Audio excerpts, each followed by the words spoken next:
Il est le Dieu de ta délivrance, un Dieu d'amour, un d'espérance. Alléluia, Alléluia. In Eloheinu, velo ishan shomer Israel. In Eloheinu, velo ishan shomer Israel. In Eloheinu, velo ishan shomer Israel. In Eloheinu, velo ishan shomer Israël. Amen. Alléluia. Oui, je vois que des bouches s'ouvrent, vous voulez chanter. On va faire un peu différemment cette fois. On va écouter la parole de Dieu parce que c'est une parole aujourd'hui ultra positive. Même nous pourrons très bien la louper. C'est une parole extraordinairement bénissante et bonne, mais nous pouvons la louper. Nous pouvons choisir de la vivre ou de ne pas la vivre. Amen. Et donc, je vais essayer de vous partager ce qui a été ma joie, ma surprise. Oui, je dis bien ma surprise parce que il y a 2 semaines maintenant, je vous parlais d'une vision que j'ai reçue de l'ange noir. Alors évidemment, dès qu'on parle d'ange noir, d'autant plus que je vous l'ai dit, dans ma vision, cet ange avait derrière sa noirceur, il était complètement noir, mais il y avait la forme d'un ange de Dieu. Donc c'est toute une symbolique, parce que quel est l'ange de Dieu qui est tout noir, si ce n'est le diable lui-même, qui d'abord était un ange, un archange magnifique. Il y a cette image-là. Donc, voilà, dans ce que j'ai reçu en priant lorsque j'ai reçu ces visions, j'ai reçu que tout ce qui était faux et qui se présente comme chrétien ou juif messianique d'ailleurs, parce qu'aujourd'hui il y a une fausseté, je le dis ouvertement, dans le mouvement juif messianique, il y a une fausseté et enfin, bon, je ne vais pas rentrer dans les détails, comme il y a une fausseté aujourd'hui dans le monde, dans des pans entiers du monde protestant évangélique. Je n'ai pas besoin de vous donner plus de détails, ce n'est pas le sujet du message, mais il y a beaucoup de choses fausses. Et dans ma vision, il y avait l'idée aussi de l'Église, la Kehila universelle, qui comprend des juifs messianiques et des chrétiens, qui normalement est censé représenter la lumière et la vérité, mais ne sont plus que ténèbres aujourd'hui.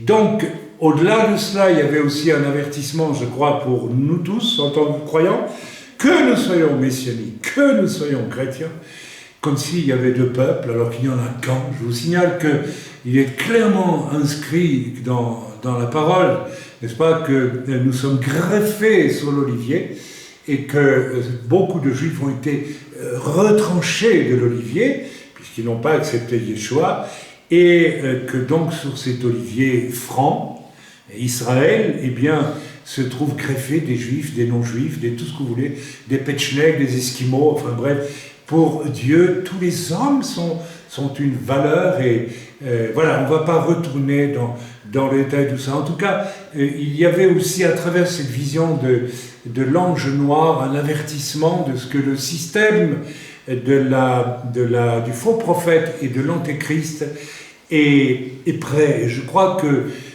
ça signifie que nous allons vivre des temps très durs, des temps prophétisés d'ailleurs. Je pense que nous entrons probablement dans la grande période où l'antéchrist règne, et où le faux prophète va régner aussi. Et il est évident pour moi que Rome, le pape actuel, etc., ont beaucoup à voir là-dedans. Mais il n'y a pas que les catholiques, il y a aussi tout ce qui a chuté dans le monde évangélique, tout ce qui a chuté dans le monde juif messianique, parce que beaucoup de chutes s'observent. Et on ne va plus du tout à l'essentiel, on bannit de l'écriture des pans entiers de vérité pour créer sa propre secte finalement. Et alors qu'en réalité, à quoi peut-on reconnaître un chrétien aujourd'hui ou un serviteur de Dieu qui ne soit pas sectaire? C'est quelqu'un qui prend toute la parole de Dieu, l'étudie toute, la prêche toute, sans faire de préférence ou sans construire une philosophie ou que dire, une religion, n'est-ce pas, à partir de tel et tel passage en rejetant tout le reste. Voilà, j'en ai dit assez, nous sommes à la veille de temps très durs. Depuis que nous sommes revenus en France, ma femme et moi, pour un certain temps, et nous souffrons. Je peux vous dire que nous sommes absolument ahuris de voir le changement négatif, rapide de la situation dans ce pays, que ce soit au niveau spirituel, que ce soit au niveau matériel, politique, pratique, etc. Il y a une dégradation énorme qui se fait très rapidement maintenant. Je ne vais pas rentrer dans les détails, mais nous l'avons perçu au quotidien, dans toutes sortes de choses. Et les Français, disons les gens sérieux en France, nous disent la même chose, ça fiche le camp de partout. C'est assez effrayant, c'est assez inquiétant. Bon, tout ça, mes amis, nous annonce pas de la joie. Nous avons la situation d'Israël qui est quand même très, très spéciale. Alors, nous n'avons pas de gouvernement, voilà, il y a un blocage total. Vous connaissez la situation entre Kahol Lavan et puis le Likoud, Benjamin Netanyahu d'un côté et puis Gantz d'un autre côté. Alors, il faut voir au-delà de l'événement, il y a eu une prophétie d'un rabbin, Kadouri, le même Kadouri qui, avant de mourir, a écrit secrètement que Yeshua était le Messie, d'accord ? Jésus le Christ, ou Yeshua Hamashiach, c'est exactement la même chose. Il y a des gens qui ne supportent pas le mot Christ, tu vois pourquoi ? Ça veut dire Messie. Alors, ouin, eh ben, écoutez, c'est la traduction de ouin en hébreu. C'est Mashiach, c'est Christ, c'est la même chose. Et c'est pas moi, c'est quand j'achète une boîte de choucroute qu'on appelle sauerkraut ou choucroute, c'est toujours le même truc que je mange.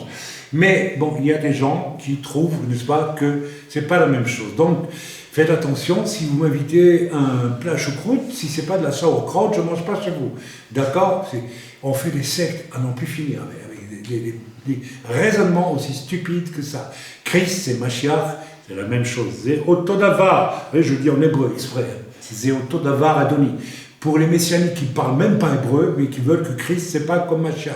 Eh bien moi je dis Bevrit, Zéotodavar Adoni, et arrête de nous embêter avec tes shtuyot stupides, parce que c'est stupide. Bien, donc tout ça, mes amis, eh bien, il est temps de s'accrocher parce que nous allons rentrer plus que certainement, là, il suffit de voir tout ce qui se passe, dans une période très particulière. Si je reviens sur la situation en Israël, ce même Rav Kadouri qui, avant de mourir, a écrit, n'est-ce pas, sur une lettre qu'il a remis à son fils, il a dit « Tu oublieras un mois après ma mort, ou 2 mois après ma mort, je ne sais pas », il est écrit « Yeshua et le Messie ». Ce même Rav Kadouri, qui était un éminent rabbin en Israël, et un homme que j'ai beaucoup aimé, je ne l'ai pas connu, j'ai connu Ariel Sharon, mais je n'ai pas connu le Rav Kadouri, mais sa figure m'a souvent, et son regard m'ont souvent impressionné, et pas dans le sens d'un foudre de Torah, bien qu'il l'ait été, sans aucun doute, mais il y avait en lui une bonté, une douceur, une grâce, quelque chose de bon. Et c'est à ça, je crois, qu'on doit nous reconnaître, nous qui sommes enfants de Dieu. Je crois qu'il avait dû accepter Yeshua comme son Messie, et puis il n'a pas osé le dire tout haut avant de mourir. Bref, il avait aussi annoncé que lorsque, en Israël, on ne pourrait pas élire un premier ministre, ça veut dire que ce serait le début de la fin du système laïque pour diriger le pays. Alors, les religieux qui m'écoutent vont se frotter les mains et dire « Ben, si c'est toi-même qui le dis, donc c'est maintenant nous qui allons prendre le pouvoir. » Que nenni, que nenni, que nenni. C'est Dieu qui est aux manettes, et Dieu est en train de dire « Ça va, la restauration d'Israël, au travers de gens laïcs, c'est une chose, mais c'est moi qui vais intervenir maintenant. Maintenant, ce que Dieu va faire, comment Dieu va faire, puisque nous croyons-nous que le seul qui peut avoir autorité en Israël aujourd'hui pour vraiment changer les choses, eh bien, ou le seul qui peut, sur toute la surface de la terre, avoir une autorité qui peut sauver ce qui doit être sauvé et restaurer tout, c'est Yeshua Hamashiach, puisqu'il est le Messie, le seul roi, n'est-ce pas, d'Israël. Vous savez, en parlant de choses qui se détraquent, j'ai fait la remarque à mon épouse, d'habitude, ici, lorsque l'hiver approche, nous avons, par les tuyauteries des salles de bain, etc., nous avons de gros araignées qui remontent et qui viennent prendre la chaleur. Bien, cette année, nous n'avons eu aucune araignée, rien. Alors, je me demande si les araignées ne sont pas en train elles-mêmes de disparaître. Les oiseaux disparaissent, les insectes, il n'y en a plus. Tout est en train de se détruire sur cette planète à une vitesse V'. Je ne suis pas écolo, loin, mais il faut voir la vérité en face.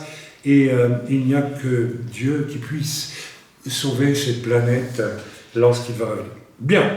Alors, dans tout ça, qui n'est pas très agréable à entendre, mais dont on sait depuis très longtemps que ça viendra, eh bien aujourd'hui, le Seigneur veut répandre un rayon de lumière dans nos vies. Mais attention, il faut saisir ce que Dieu veut nous dire.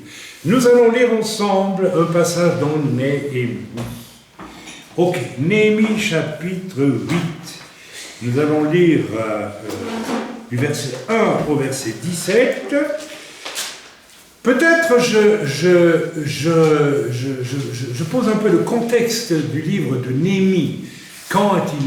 Qu'est-ce qu'il raconte, comment est-ce qu'il se contextualise? Je ne sais pas si on dit ça en français. J'ai toujours un problème avec le français, puisque ma langue maternelle était l'allemand, et puis le français, mais enfin bref. Et donc, quel est le contexte de Néhémie?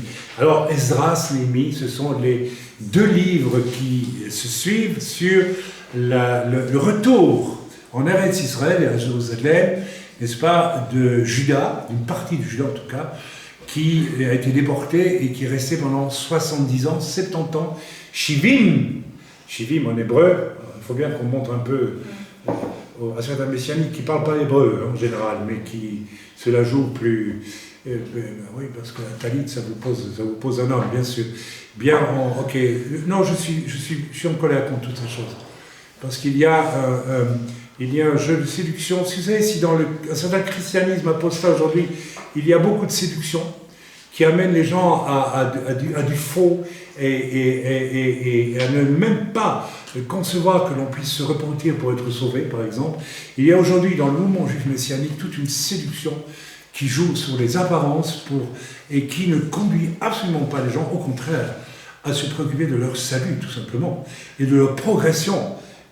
On n'est pas seulement sauvé pour s'installer dans une religion, mes amis, surtout pas. On est sauvé pour vivre cette espèce de constante soif de Dieu qui fait que Dieu va nous perfectionner et aussi va nous utiliser.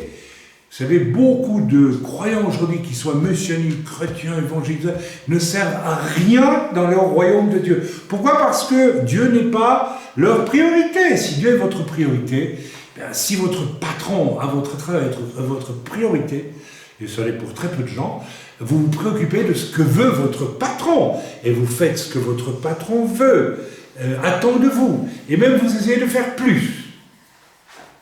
Mais la plupart du temps, non, le patron est là pour me donner un salaire, pour me faire du bien, et puis qu'il me fiche après. Vous voyez, c'est un peu ça, la vision de beaucoup de croyants aujourd'hui, chrétiens, juifs messianiques. Je suis embauché dans une entreprise qui s'appelle Dieu Tout-Puissant, mais je veux juste avoir mes congés payés, le pasteur à ma solde, chaque fois que j'en ai besoin, et puis que Dieu soit gentil avec moi, qu'il m'accorde tout ce dont j'ai envie. Et puis ça suffit comme ça. Non, mes amis, c'est pas ça du tout. Alors je reviens sur sur Néhémie. Qu'est-ce qui s'est passé pour Israël? Israël a péché, bien qu'ayant eu la loi, il savait ce qu'il devait faire, ne pas faire, et à un moment donné, Dieu a dit, vous savez, au royaume du Nord, vous savez qu'après la mort de Salomon, il y a eu 2 royaumes qui se sont établis, en l'Eretz Israël, le royaume du Nord avec 10 tribus, qu'on résume sous le vocable d'Éphraïm, mais en fait c'était 10 tribus du Nord, je ne vous les cite pas, vous les connaissez, Nephtali, Ménaché, etc., Dan, Nasser, et tout ce que vous voulez. Bien, et au sud, il y avait le royaume, avec Jérusalem comme capitale, où se trouvaient Juda et Benjamin qui a rejoint Juda. Quand le royaume du Nord a péché au-delà de ce qui était tolérable pour le Seigneur, Dieu a déporté ces 10 tribus à Ninive, n'est-ce pas, à Ninive. Ils ne sont jamais revenus de Ninive. Ils ont été dispersés un peu partout dans le monde, et Dieu leur a promis même qu'ils oublieraient qu'ils sont d'origine israélite. Alors il y a des belles promesses dans l'Écriture, bien sûr, puisque Dieu dit qu'à la fin des temps, Dieu ramènera, n'est-ce pas, tout ce qui est Israël. Mais ça se fera majoritairement lors du retour du Seigneur Yeshua. Première déportation, le royaume du Nord, et pas de retour en Eretz Israël. Ok, dispersion parmi les nations, noyés, perdus, finis. Dieu les a oubliés. Avec promesse de retour à la fin. Mais on n'y est pas encore. Le royaume du Sud, donc Juda, avec Jérusalem comme capitale, même jeu, enfin même jeu, c'est pas un jeu, même histoire, n'est-ce pas? À un moment donné, le Seigneur dit stop, c'est fini, je vous déporte à Babylone. Et là, 70 ans d'exode à Babylone, et peu à peu, au bout de 70 ans, eh bien, n'est-ce pas, il va y avoir un retour possible, et c'est à travers Esdras et puis Néhémie que cela s'accomplit. Bien, alors, ce qui se passe, c'est qu'en réalité, n'est-ce pas, lorsque Néhémie va faire sa part, et Néhémie, en fait, va venir et va découvrir que les restes d'Israël qui avaient été laissés par les Babyloniens, parce que les Babyloniens n'avaient pas déporté tout le monde, ils avaient déporté l'élite d'Israël, les riches, les puissants, les princes, les Kohanim et tout ça, mais pas le petit peuple qui était resté, les paysans, etc. Pourquoi? Parce que si vous enlevez tout le monde, le pays retourne à la sauvagerie la plus totale. Donc les Babyloniens avaient laissé sur place, ne serait-ce que pour cultiver la terre à leur profit, n'est-ce pas? Et Néhémie va arriver à Jérusalem et va voir, n'est-ce pas, les murs de la ville en ruine et les portes de la ville brûlées, et le petit peuple d'Israël qui est resté là, sur place, pendant les 70 ans, n'est-ce pas, qui pleure, qui gémit, etc. Pourquoi? Parce que, eh bien, la Torah, la Bible, la Torah et surtout les commandements de Dieu avaient été littéralement oubliés par Israël à cette époque, ce qui est une situation extrêmement grave. Alors, évidemment, Néhémie va reconstruire les murailles, et alors il y a une thématique spirituelle, bien sûr, qui est de reconstruire une protection autour du peuple d'Israël, mais dans quel but? Pour s'installer à l'intérieur des murailles pour son propre plaisir, ou bien non, pour retrouver contact avec les commandements de Dieu et les remettre en lumière pour les pratiquer et les vivre, c'est-à-dire rendre à Dieu ce qui revient à Dieu, c'est-à-dire redevenir un peuple qui respecte la sainteté de Dieu et qui sert le Seigneur. On ne peut pas être croyant et ne pas servir. C'est une aberration, ça n'a pas de sens. Dieu ne nous rachète pas pour nous installer, je l'ai déjà dit 1 milliard de fois, dans un transat ou pour vivre une vie. Non, il nous rachète pour bien plus beau que cela, parce que celui qui sert Dieu vit des choses belles, extraordinaires, qu'il ne vivrait jamais naturellement. J'ai donné récemment quelques témoignages encore, vous vous en souvenez, de choses extraordinaires que j'ai vécues, que nous avons vécues, ma femme et moi, mais c'est en servant Dieu que nous avons connu ces choses. Autrement, nous ne les aurions pas connues, parce que ces choses étaient voulues de Dieu pour que la gloire de Dieu éclate, n'est-ce pas, autour, voilà. Lorsque je prêchais en Afrique et que je ressuscite un néon, rappelez-vous ce témoignage, eh bien sûr, toute l'église qui était là a été saisie, et ça, la gloire de Dieu a éclaté, les gens se sont repentis. Voilà, donc il y a cette idée de servir Dieu. Et j'aimerais que vous compreniez, vous tous qui êtes ici, que très bien, vous êtes sauvés, vous êtes restaurés, les murailles de votre vie se sont reconstruites peu à peu grâce au ministère qui vous enseigne. Il y a moi, il y a Samuel, il y a ce que vous lisez dans l'Écriture, etc., etc. Il y a parfois les choses bonnes que vous trouvez sur Internet, mais il y a des mauvaises, où vous risquez beaucoup plus de voir vos murailles détruites. Mais donc, vous êtes aussi, vous, des personnes que Dieu installe peu à peu à l'intérieur de sa ville sainte, de sa... N'oubliez pas qu'au final, nous irons tous, si Dieu le veut, et je sais qu'il le veut, dans une ville qui s'appelle la Jérusalem céleste. Nous sommes appelés à habiter pour l'éternité. Alors nous allons lire un petit peu ce chapitre 8, parce que bon, ces Juifs-là, Oui, c'est des Juifs, c'est des gens de la tribu de Juda qui sont revenus avec Néhémie, et puis les restes d'Israël qui sont restés là, qui ont oublié la loi, qui n'ont plus d'enseignants, rien du tout, ce sont des braves gens de la terre, etc., mais qui n'ont plus d'enseignants, n'est-ce pas, sont dans un état épouvantable. Okay. On peut dire que ça ressemble un petit peu à l'état dans lequel vous étiez avant de venir au Seigneur, d'accord? Et étant venu au Seigneur, vous avez vu que vous étiez coupable devant la loi de Dieu, qui dit tu ne feras pas ceci, tu ne feras pas cela, mais vous avez accepté que quelqu'un a payé à votre place, et vous êtes donc devenus des hommes et des femmes sauvés en et par Yeshua HaMashiach, Jésus-Christ. Est-ce que la chose est claire pour vous? Donc, vous vivez sous la grâce de Dieu. Attention, il ne faut pas abuser de la grâce, mais vous vivez sous la grâce. Parce que, autant je fustige parfois l'usage un petit peu bonbon de Noël ou de Saint-Nicolas, de la grâce chez certains, oh, je suis sous la grâce, je suis sous la grâce, je suis sous la grâce, je me fiche de tout, ou à peu près, je fais ce que je veux, voire même j'ai appris maintenant, ce matin, à une personne que dans une assemblée que je ne nommerai pas, messianique, eh bien, on trouve tout à fait normal que les gens vivent en concubinage, et alors on vous dit, mais moi je ne suis pas pasteur, je ne m'occupe pas de ces choses. Donc tu es serviteur de Dieu, on vit sans être marié dans ton assemblée, mais tu ne t'occupes pas de ces choses. Non, non, c'est pas mon job, je suis pas... donc ce n'est plus que le job d'un pasteur de dire à des gens, ce que vous faites là n'est pas bien. Mes amis, c'est le job de tout le monde, de n'importe quel croyant. Alors si tu vis dans une assemblée comme celle-là, échappe-toi à toute vitesse. Échappe-toi à toute vitesse et cherche une assemblée où tout le monde est responsable de la sainteté de Dieu dans la maison de Dieu. Amen. Amen. C'est extrêmement... Oh oui, non, je prends date avec ce que je dis, mes amis. C'est extrêmement sérieux. Donc, nous lisons ensemble le chapitre 8 de Néhémie, et je vous redis, faites attention, il y a une bonne nouvelle pour vous, ça dépend comment vous allez l'apprendre. On peut recevoir une bonne nouvelle et ne pas l'apprendre. Je veux dire, c'est pas possible. Eh oui, pour certains, ça semble tout à fait possible. Il y a des gens, pour une raison que je ne m'explique pas, si, je m'explique. Parce que la bonne nouvelle, on va y venir dans quelques secondes. On lit ensemble. Alors tout le peuple s'assembla. On est à Yerushalayim, Néhémie, chapitre 8. Tu fais une grimace, ma chérie? Je ne comprends pas.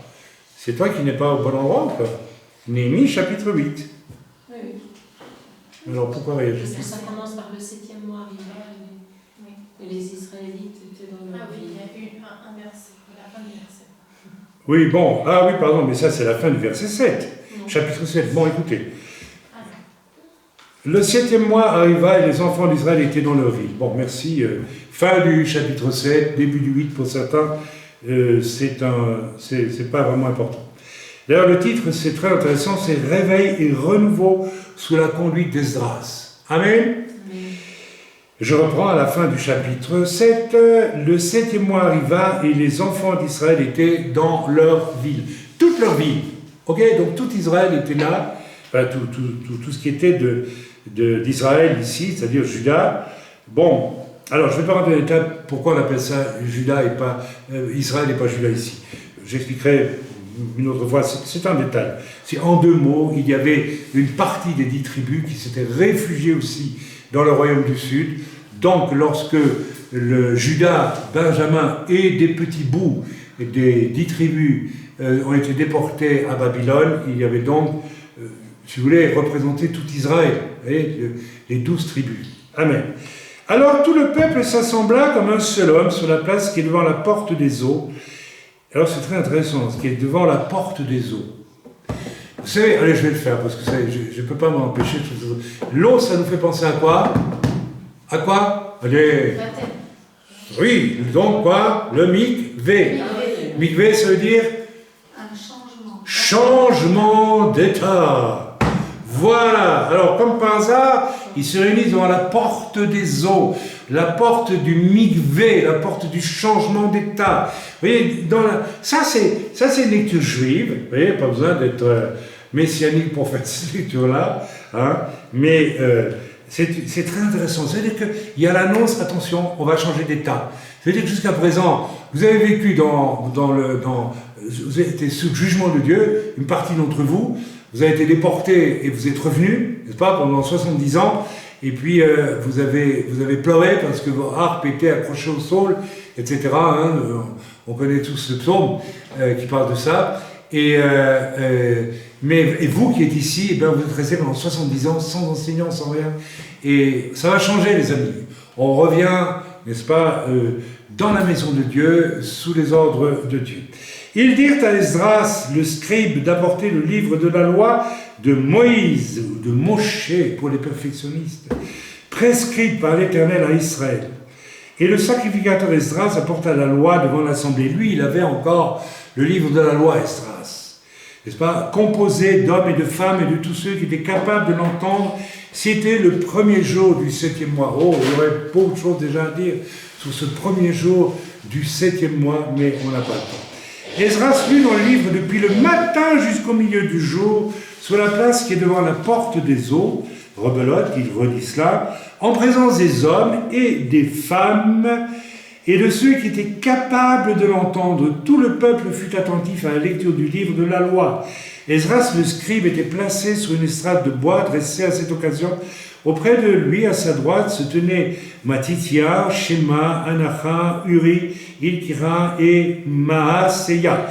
Et à sa gauche, Pedaya, Michaïl, Malkicha, Hashum plutôt, Hashbadana, Zacharie et Meshulam. Esdras ouvrit le livre à la vue de tout le peuple, car il était élevé au-dessus de tout le peuple. Et lorsqu'il l'eut ouvert, tout le peuple se tint en place. Esdras bénit l'Éternel, le grand Dieu, et tout le peuple répondit en levant les mains, Amen, Amen. Et ils s'inclinèrent et adorèrent l'Éternel, le visage contre terre. Le visage contre terre.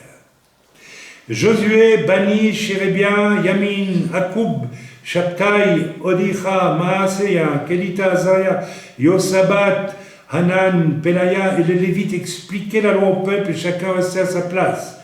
Donc, il y avait des Lévites et il y avait, disons, des gens un peu plus lettrés, un peu plus connaisseurs qui expliquaient. En ce moment, on a lu la loi, mais on l'a expliquée. Ok ? Retour à l'essentiel, c'est-à-dire que la loi redevient pour le peuple d'Israël là le cœur de son vécu, qui, s'il est vécu et respecté, attire la bénédiction, la protection de Dieu. Amen. Si on fait le pendant de cela pour nous, toute la loi est accomplie par qui? Pour nous? Par Yeshua. Lorsque nous sommes sauvés, nous sommes censés être de ceux qui accomplissent toute la loi, mes amis. Ok? Alors, bien sûr que nous péchons encore et nous nous repentons, et Dieu, mais nous sommes sous, il faut quand même le dire, malgré tout, sous le temps, sous le règne d'une grâce qui nous a accordé, d'un pardon qui nous a accordé. Amen. C'est pas mon habitude de prêcher ce sujet parce qu'il y a eu trop d'abus, mais aujourd'hui je veux le prêcher quand même. Parce que c'est vrai. Amen. Voilà. Et ils ont donné le sens pour faire comprendre ce qu'il avait lu. Néhémie, le gouverneur, Esdras, le sacrificateur et le scribe, donc Esdras était Cohen, et les Lévites, ou alors il était Cohen ou il était Lévite, je ne sais pas. On ne sait pas, c'est pas dit ici. Enfin bref. Et les Lévites qui enseignaient le peuple dirent à tout le peuple, ce jour est consacré à l'Éternel, votre Dieu. Alors attendez. Ce jour est consacré. Alors attention, on rentre dans le secret du message. Que vous allez saisir ou pas saisir. Mais il y a une bonne nouvelle pour vous. Ce jour est consacré à l'Éternel, votre Dieu. Si on s'arrête là, pour beaucoup, c'est « Oh, ils se sont mis à plat ventre, ils ont adoré Dieu, ils se sont repentis. » Eh bien non, c'est pas dit, c'est même pas dit. Ils ont juste écouté, ils ont juste compris, ils ont adoré Dieu, c'est tout. Et qu'est-ce que Dieu dit? Pourtant, c'est un jour consacré à l'Éternel. Il dit immédiatement, ne soyez pas dans la désolation et dans les larmes. Ne pleure pas, Jeannette. Arrête de te lamenter, arrête de te sentir coupable toujours. Qu'est-ce que ça veut dire, ça? C'est le jour consacré à l'Éternel, et l'Éternel ordonne, ne soyez pas dans la désolation et dans les larmes. Ça veut dire, on va y venir. Car tout le peuple pleurait en entendant les paroles de la loi. Pourquoi? Parce que ils se sont rendus compte que pendant 70 ans, probablement, ils n'avaient absolument pas respecté la loi, Et puis ils étaient là, se sentaient coupables. Et Dieu leur dit, arrêtez de pleurer, arrêtez de vous sentir coupables. Et ça va plus loin. Il leur dit, allez, mangez des viandes grasses et buvez ce qui est doux. Et envoyez des portions. Mangez des viandes grasses, faites un festin. Il ne leur dit pas, pourquoi est-ce que Dieu nous demande, non pas de regarder à leur culpabilité, mais de regarder de dire ce jour est un jour consacré à Dieu et vous, ne vous lamentez pas. Ça veut dire que tout simplement, ça va, je sais où vous en êtes, je sais qui vous êtes, mais n'essayez pas par vos propres forces de vouloir être parfait par rapport à ma loi, laissez-moi le temps de vous améliorer, les gars. Il y a aujourd'hui des gens qui sont dans un orgueil dément et qui veulent absolument, par leur propre force, être plus grands que Dieu pour se rendre meilleurs que ce que Dieu peut faire avec eux. Parce que, mes amis, à part moi, vous le savez, depuis que je suis né, je suis un homme parfait, tout le monde sait ça, n'est-ce pas? Vous avez le droit de rire, s'il vous plaît, c'était une boutade, bien sûr. Je suis le plus imparfait des hommes, mais je sais qu'un jour, j'ai rencontré celui qui m'a sauvé et qui me perfectionne depuis en commençant par les grosses barriques de ma cave qu'il a fallu sortir, et puis les plus petites, et puis les toutes petites, et puis la poussière, et puis le polish qu'il faut faire. Mais ça prend une vie, mes amis. Que celui qui ose dire qu'il est devenu parfait qu'un jour après sa conversion, eh bien, qui se présente devant moi, je dirais, tu es un menteur. Parce que Jean dit, celui qui dit qu'il n'a pas péché est un menteur. Ça va, on le sait qu'on pêche. Et alors, c'est pas bien, d'accord. On se repent, et puis Dieu nous fait prendre, nous fait grandir à travers la prise de conscience de ce qui est pas bien et de la force qu'il nous donne pour ne plus le faire. Mais Dieu ne veut pas qu'on se maintienne dans une espèce de désespérante culpabilité tout le temps. Amen. Donc il dit carrément ici, ce jour-ci qui m'est consacré, allez manger les viandes grasses et buvez ce qui est doux, mes amis, buvez ce qui est doux. Et envoyez des portions à tous ceux qui n'ont rien de préparé, car ce jour est consacré à notre Seigneur. Ne vous affligez pas. Ce jour est consacré à notre Seigneur, et ne vous affligez pas. Donc Dieu ne veut pas que tu sois triste devant lui.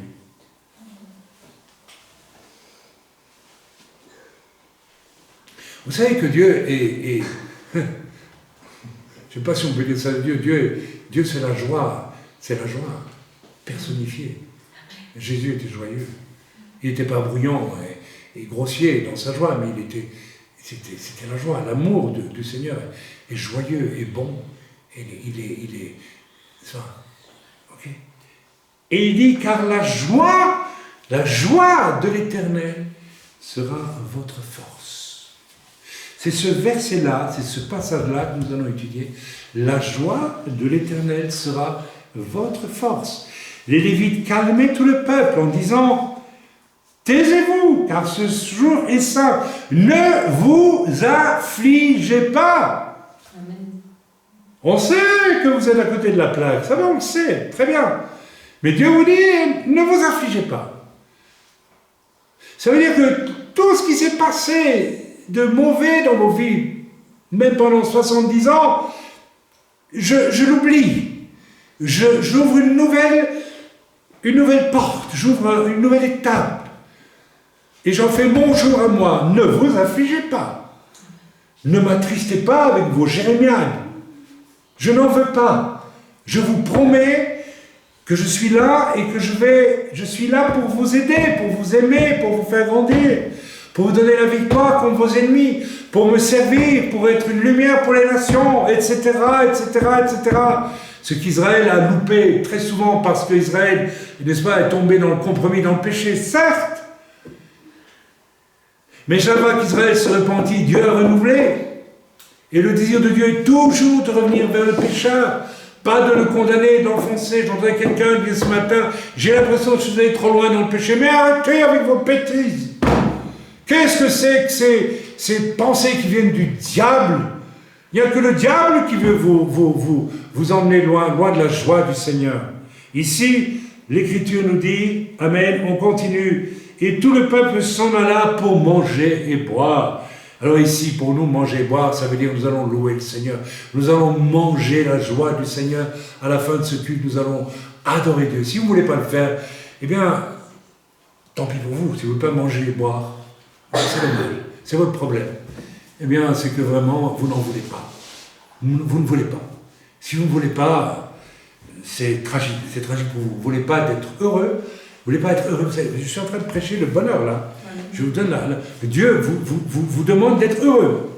Pourquoi? Parce qu'il existe, parce qu'il est là, parce qu'il vous aime, et que vous l'offensez à force de vouloir toujours être malheureux, et pas accepter que Dieu vous aime, tout simplement. Amen. On va...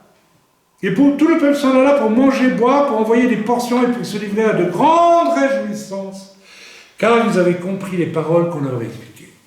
Donc, ils ont compris les paroles de la loi, ils gémissent, ils pleurnichent parce qu'ils se rendent compte qu'ils sont loin du compte, et l'Éternel leur dit, réjouissez-vous, puisque vous les avez comprises, c'est tout ce que je vous demande. Après, vous les pratiquez. Mais pour moi, c'est l'essentiel. Et la joie de l'Éternel sera votre force. Ceci est important, mes amis. La joie de l'Éternel, c'est très intéressant parce que la joie de l'Éternel sera votre force. Qu'est-ce que ça veut dire, la joie de l'Éternel? Ça veut dire qu'il y a à la fois le royaume de Dieu, il n'y a pas de ténèbres, il n'y a pas de péché, il n'y a pas de tristesse, il n'y a pas de chagrin, il n'y a pas de larmes, il n'y a pas de culpabilité, il n'y a rien de tout cela dans le royaume de Dieu. Dans nos vies, ça peut encore arriver, mais ce n'est pas une bonne chose. Si je pêche et que je me sens vraiment coupable, vraiment, parce qu'il y a des gens qui s'inventent des péchés qu'ils n'ont même pas compris, c'est une espèce d'orgueil dément ce qui joue là. Il faut fuir ça, mes amis. Amen. Mais la joie de l'Éternel sera votre force. Ça veut dire aussi que la joie que Dieu met dans vos cœurs, à partir du moment où vous avez entendu ce que Dieu là, on transpose, on part de l'époque là où les Juifs ont entendu la loi de Dieu qu'ils n'avaient plus entendu et qu'ils ne connaissaient même plus pendant 70 ans pour la plupart. Vous avez entendu, n'est-ce pas, la bonne nouvelle du salut en Yeshua qui a accompli toute cette loi là qui est donnée aux Hébreux, amen, aux Israélites. Elle a été accomplie dans vos vies. Et normalement, vous avez la joie de l'Éternel qui habite vos cœurs. Amen. Et la joie de l'Éternel sera votre force. Alors ça, c'est extraordinaire. Ce n'est pas la loi qui va faire leur force. Non, non, non. Pas la loi qui accuse, parce que la loi accuse. C'est la joie de l'Éternel qui fera leur force. Alors, si tu n'as pas la joie de l'Éternel, parce que tu la refuses, quelle sera ta force? Tu n'as aucune force. Tu resteras un vermisseau qui rampe sur la terre toute ta vie. Tu seras une larve, tu seras une limace qui va gémir. C'est ça que Dieu est en train de dire à Israël. Attention, vous êtes revenus, vous pouvez tout louper là. Vous pouvez commencer à devenir des gens qui vivent sous la loi et qui ne comprennent pas que ce qui est important, c'est, en respectant la loi, certes, de sentir ma joie. Quand je fais le bien, je sens la joie de Dieu. Et ma joie sera votre force. Combien c'est encore plus vrai aujourd'hui, mes amis. Aujourd'hui que la loi est accomplie en Yeshua. Est-ce que vous me suivez? C'est une évidence. Car si je n'ai pas la joie de l'Éternel, avec quoi vais-je fonctionner? C'est ma force. Alors, on reprend tout. Donc, j'ai lu... voilà. Nous sommes ici... C'est un moment très spécial, très particulier. C'est très particulier. C'est un moment spécial entre deux moments pour le peuple d'Israël. D'abord, c'est 70 ans de déportation où Dieu les a rejetés. Dieu les ramène pour reconstruire les murailles à l'intérieur desquelles ils vont respecter la loi le mieux possible, en tout cas. Amen. Ok. Et Dieu leur dit, voilà, une nouvelle étape, vous lisez la loi, et sachez une chose, c'est que ne vous plaignez pas, ne vous gémissez pas, ne soyez pas négatifs, etc., etc., etc. Peut-être aussi qu'au fond de leur cœur, certains, ils n'avaient pas vraiment envie d'obéir à toute la loi. Vous voyez à quel point ils étaient rebelles, quelque part, certains.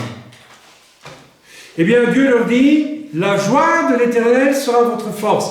Si vous aviez la joie de m'appartenir et de savoir que je vous aime, vous trouveriez le moyen d'obéir à ma loi. Celui qui en Yeshua connaît la joie du Seigneur et qui fait la joie du Seigneur, il obéit automatiquement à la loi. Vous savez ça? Je parlais avec un frère récemment qui est d'origine juive, qui a eu toute une phase messianique et puis qui a été troublé par toutes sortes d'exagérations, de trucs faux dans le mouvement messianique, et qui en est revenu. Et qui a dit, je vais réétudier tout à la lumière de l'Écriture. Et il a étudié toutes les mitzvot, vous savez, il y en a 600 idées, et il a dit, j'ai ôté des mitzvot, celles qu'on ne peut plus pratiquer aujourd'hui, par exemple parce qu'il y a le temple, mais il m'a dit, mais toutes les autres, si tu les lis bien, eh bien, si tu es un vrai chrétien, tu les pratiques toutes. Quoi? Oui, tu les pratiques toutes, spontanément. Tu n'as qu'à relire tous les commandements de Dieu, pas seulement les 10 commandements, mais toutes les mitzvot, eh bien, tu les pratiques en tant que chrétien. Avis aux juifs messianiques, qui veulent remettre les gens sous la loi et dire qu'il faut respecter les mitzvot et il faut essayer tous les jours de faire attention, etc. Il n'y a pas à faire attention. Si Yeshua, si la joie de l'Éternel t'habite, spontanément, ta conscience va t'obliger joyeusement, soit dit en parenthèse, à accomplir la loi, mes amis, à accomplir toutes ces mitzvot. Tu es bien juif quand tu es en Yeshua.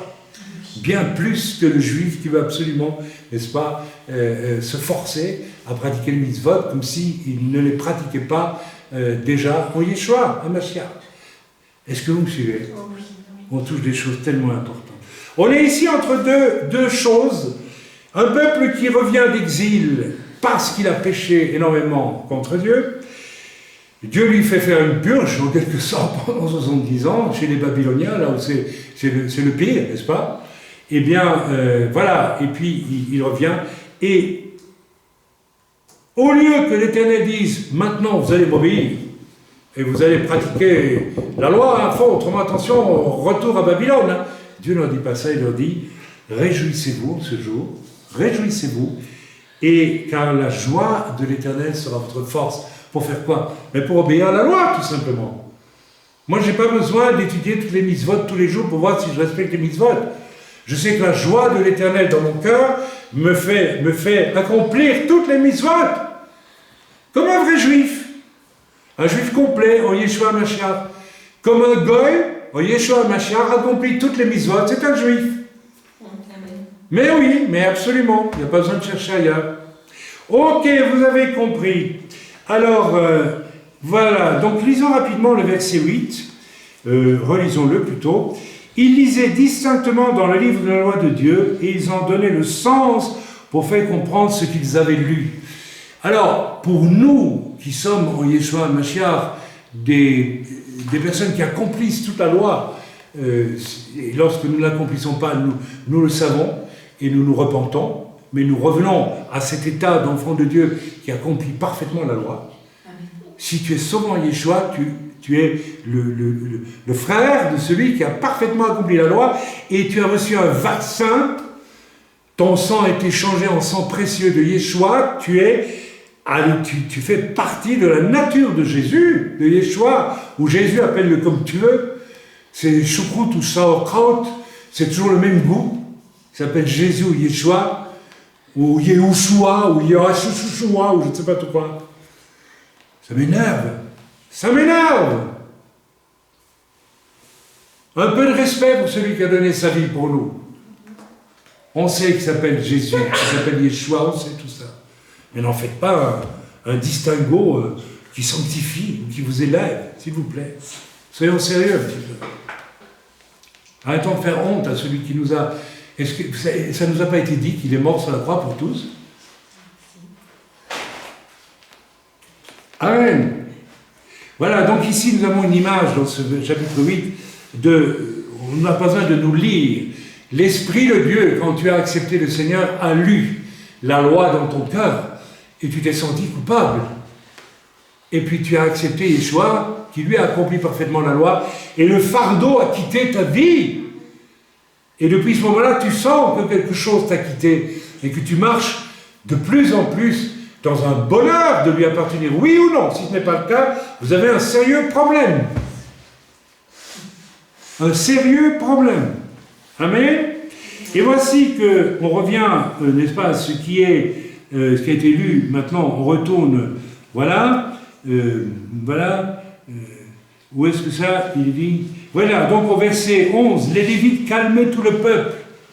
Le peuple à qui on lisait la loi, certains étaient bouleversés émotionnellement. Tiens, on n'avait plus entendu ça depuis très longtemps.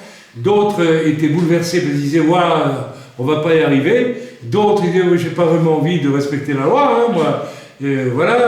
Pour ceci et pour cela, j'ai envie de continuer à faire mes sottises. Et Dieu leur dit, la joie de l'Éternel sera ton. C'est-à-dire, je vous donne aujourd'hui ma joie, mon bonheur que vous soyez revenus vers moi. Même si une partie d'entre vous est encore imparfaite, ma joie est là parce que vous êtes revenus. Vous êtes revenus à moi. Vous, un jour, vous êtes revenus à Dieu au travers de Yeshua Mashiach, et la joie de l'Éternel est grande pour vous, et vous devez trouver votre force dans cette joie-là. Si vous n'avez pas cette joie, vous êtes... Mais ça n'a pas de sens, c'est absurde. Ce jour est saint, mes amis. Amen. La tentation était grande pour ces Israélites, ces Hébreux, de gémir, n'est-ce pas? Ils ont entendu la loi, et la loi les accuse. Certains gémissent, ils se plaignent devant les exigences de Dieu, et ils gémissent aussi du fait de leur faiblesse, et etc. Et Dieu leur dit, arrêtez avec vos gémissements. Ma joie sera votre force. Amen. Amen. Alléluia. Ok, donc c'est tellement important. Ils venaient d'un temps de ruine, d'un temps de jugement sur leur vie, et voilà qu'ils sont de nouveau rappelés, je dirais, dans la faveur de Dieu. Et pour nous, la faveur de Dieu, c'est le jour où nous avons accepté Yeshua. Nous venions peut-être même d'une expérience religieuse traumatisante, incomplète, où on nous a culpabilisés, où on nous a, je ne sais pas tout quoi, dans certains milieux, mais on ne nous a pas fait goûter le salut, et la beauté et la joie du salut. Un an avant ma conversion, quand Dieu est venu dans ma chambre, mes amis, je n'étais même pas sauvé. Et j'ai entendu sa voix à l'intérieur de moi, autour de moi, partout, de manière audible, mais aussi dans chaque atome de mon être, partout. Et cette voix m'a dit, je suis ton Père et je t'aime. Mais vous n'imaginez pas la joie que j'ai eue. Dieu m'aime. Et je n'étais pas sauvé. Ce jour-là, je suis sorti en rue, j'étais trouvé dans les bistrots d'artistes, parce que dès le matin, les bistrots d'artistes étaient remplis de gens, n'est-ce pas, qui buvaient, qui s'ennuyaient, etc., en attendant d'aller peindre, ou d'aller au théâtre, ou de je ne sais pas faire quoi. Et j'ai été voir tous mes ennemis, ils leur dit, écoutez, il faut qu'on se réconcilie, parce qu'aujourd'hui, j'ai entendu la voix, Dieu a dit qu'il m'aimait, donc il t'aime aussi. Et j'étais un païen, et j'ai connu la force que donne la joie de Dieu, mes amis. Alors, qu'est-ce que ça a été le jour où j'ai accepté le Seigneur? Mais j'étais au ciel. Et pourtant, j'étais encore pécheur. Et il a fallu que Dieu me corrige, que Dieu me rattrape, et que Dieu soit sévère avec moi, à travers des frères, des serviteurs, etc., etc. Mais jusqu'à aujourd'hui, la joie de l'Éternel est ma force. Si je n'ai pas cette joie, je ne sers à rien pour Dieu. Je suis rien. Amen. Ils viennent d'un temps de ruine, ce qui correspond dans notre vie à notre échec avant notre conversion, et ils allaient aussi restaurer dans Jérusalem avec les murailles construites, ce qui donne la protection. Ça veut dire quoi? Tant que vous respecterez ma loi, vous êtes protégés. C'est une image. Mais vous, tant que vous expérimenterez la joie de l'Éternel, vous êtes protégés. Puisque Jésus, nous est-il dit dans l'Écriture, est un avocat auprès du Père, il plaide notre cause tous les jours. Comment se fait-il que certains préfèrent écouter la voix du diable, qui les accuse, plutôt que de croire à celui qui plaide leur cause devant Dieu éternellement? Comment est-ce possible? Vous croyez plus au diable qu'à Dieu? Ben, je vous plains. Je vous plains. Alors votre place est dans une secte sataniste. Il faut y aller alors. Si vous aimez le mal, il faut y aller. Il faut choisir. Je ne vous souhaite pas. Hein. Il y a des gens qui vivent dans les sectes sataniques où on loue Satan et qui ne rêvent qu'une chose, c'est d'en sortir. Hein. On a eu des témoignages satanistes qui se sont convertis et qui ont souffert de choses atroces pour être arrachés à ce monde-là, pour arriver dans ce royaume de la joie que l'on a en Christ. Et il y a des chrétiens, vous savez, ils font peur. Hein. Ils préfèrent les ténèbres de leur incrédulité à la joie de l'Éternel qui sera leur force. Alors, je sais que je m'adresse ici à une minorité, hein, mais le Seigneur m'a dit de le faire, donc je le fais. Alors, il y a une première étape donc d'échec de laquelle Dieu les a ramenés à Jérusalem, avec les murailles, la protection, etc. Et le jour de l'Éternel est là pour eux, c'est un jour, n'est-ce pas, où il ne va pas se plaindre ni gémir, parce qu'ils gémissent peut-être aussi parce qu'ils vont aller vers d'autres difficultés, lesquelles, eh bien, non pas tellement les ennemis qui les attaquent, mais tout simplement les difficultés issues, générées par leur propre future désobéissance. Et c'est ce qui va se passer dans la suite. Israël, une bonne partie d'Israël va encore désobéir à Dieu, etc., etc., etc. Ok, donc c'est de ça. Et entre ces deux périodes, qui sont, ma foi, pas tellement sympathiques, Dieu leur dit, ma joie sera votre force. Si vous ne comprenez pas encore ce que Dieu est en train de vous dire aujourd'hui, je ne sais pas quand vous allez comprendre, mais saisissez cette grâce que Dieu vous a accordée une fois pour toutes, et régalez-vous de cette et fondez votre dynamisme psychologique, émotionnel, spirituel, de foi, etc., sur cette assurance de votre salut. Et faites de la joie de Dieu votre force. Arrêtez de regarder à tout ce qui ne va pas. Il y a des chrétiens, quand on les écoute, ils sont toujours en train de regarder à ce qui ne va pas, et demain il y a ça, et aujourd'hui il y a encore ça, et encore ça. Pourquoi est-ce que Dieu ne me baptise pas du Saint-Esprit? C'est pas que Dieu ne te veut pas te baptiser de l'Esprit, mais tu fais tout pour qu'il ne puisse pas te baptiser du Saint-Esprit, parce que tu es tout le temps en train de regarder ce qui ne va pas. Si tu avais la joie de l'Éternel qui est ta force, tu louerais Dieu tellement que tu serais baptisé du Saint-Esprit sans même qu'on t'impose les mains. Bon, ça comprend des choses, certaines. Moi, j'ai jamais demandé qu'on prie pour moi pour être baptisé Saint-Esprit. J'étais tellement réjoui de la joie d'être sauvé, que j'étais comme, je ne sais pas où, mais j'étais déjà au ciel, j'imagine. On peut être sur terre et avoir le cœur au ciel, mes amis, quand on est un véritable enfant de Dieu. En pleine réunion, je me suis mis à parler en langue comme ça, et le prédicateur, n'est-ce pas, souriait, a dit « laissez-le faire » parce qu'on voulait m'arrêter. Non, surtout laissez-le faire. J'ai interrompu la réunion malgré moi et je chantais en langue, je priais en langue. On m'a dit, bah après c'est de l'arabe. Oui, c'est pas mal.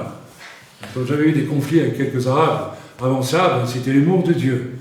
Et c'est le prédicateur qui était un ancien pied noir qui m'a dit, il est en train de prier en arabe. Laissez-le, il fait les louanges. Il loue le Seigneur en arabe de manière extraordinaire. Et voilà. Non, c'est pas pour ça que je suis d'origine. Et qu'importe, même si je dois bien avoir un peu de sang arabe, étant donné mes ancêtres, et j'en suis aussi fier que d'avoir du sang normand et du sang belge et juif et tout ce que vous voulez. Bon, le problème n'est pas là. Amen. Ok. Voilà, on essaie d'avancer quand même dans le message. Je crois que j'ai déjà donné une bonne partie de l'essentiel de ce message. Amen. Mes amis, voilà.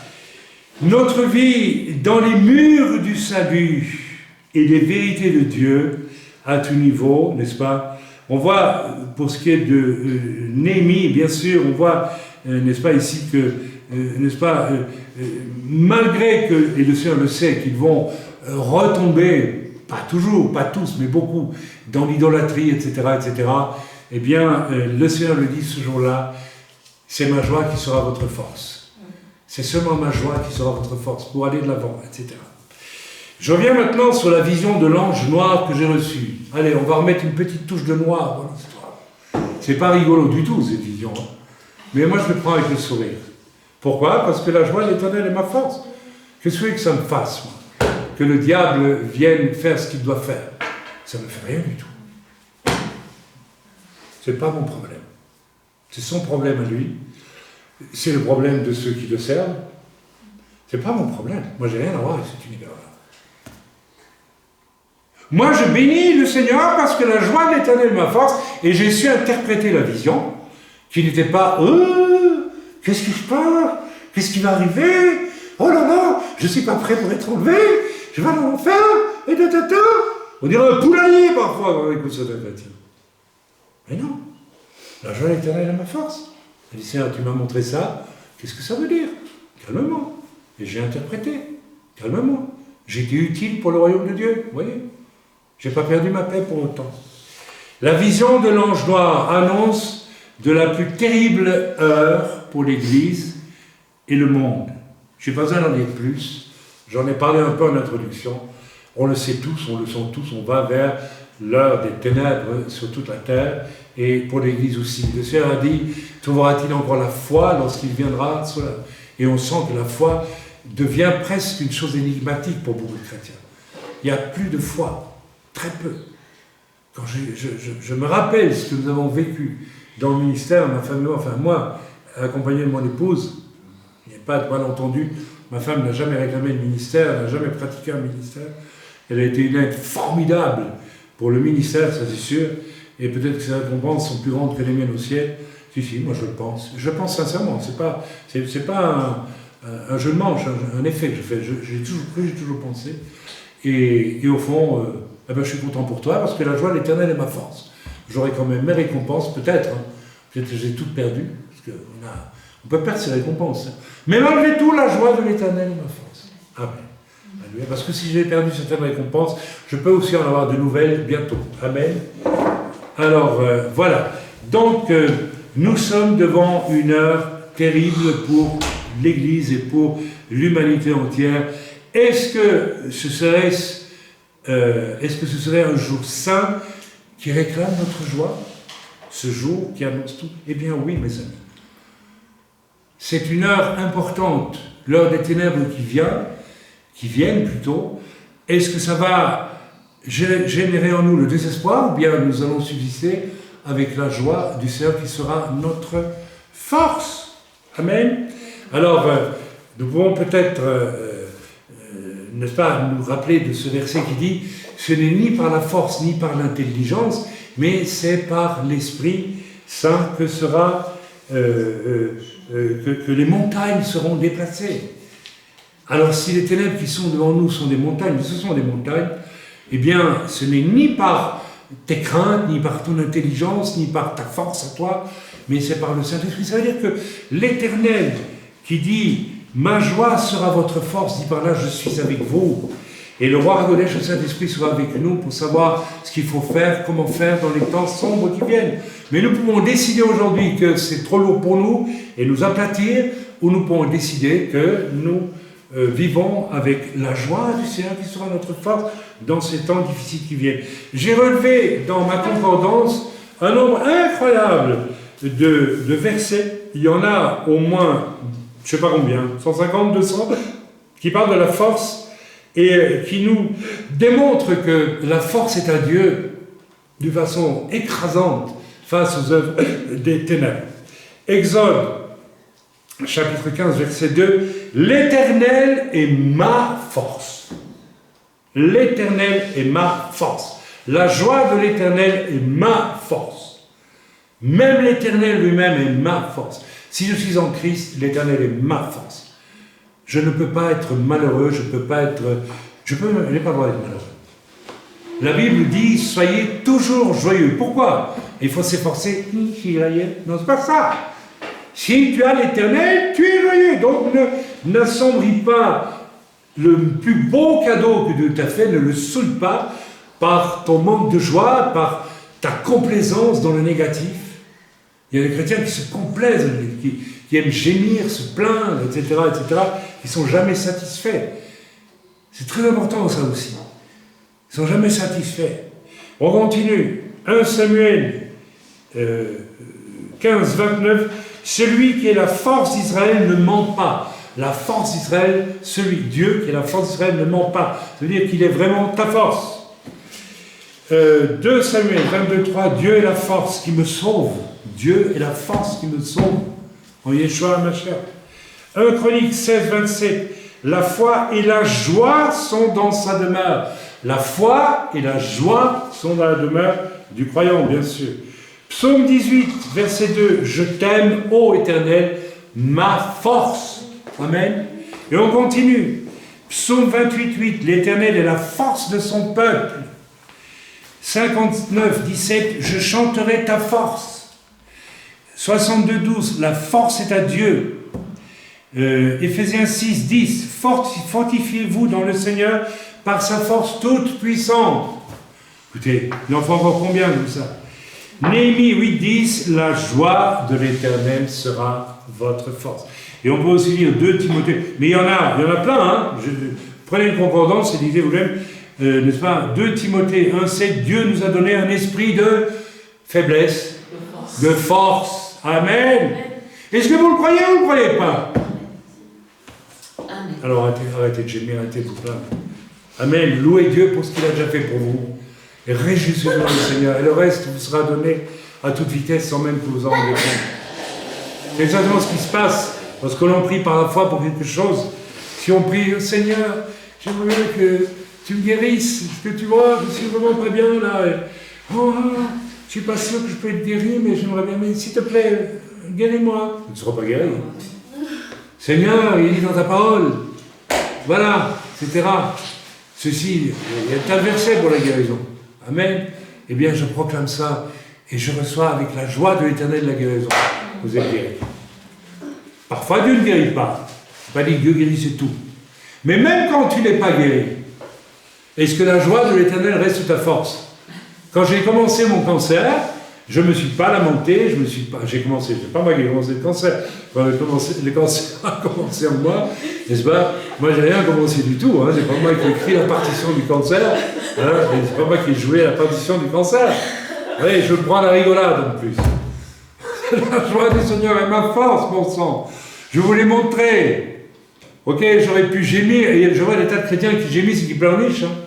Ah non, je ne veux pas faire de médecine allopathique parce que je vais manger du jus de bigoudi ou du jus de je sais tout quoi, hein, comme ça je vais être guéri. Et puis 10 ans après, tu es guéri, tu meurs. C'est ça, parce que tu as peur, tu gémis. La joie de l'Éternel n'est quasiment plus la force de la plupart des chrétiens aujourd'hui. Même si tu es devant une épreuve majeure, la joie de l'Éternel doit t'habiter.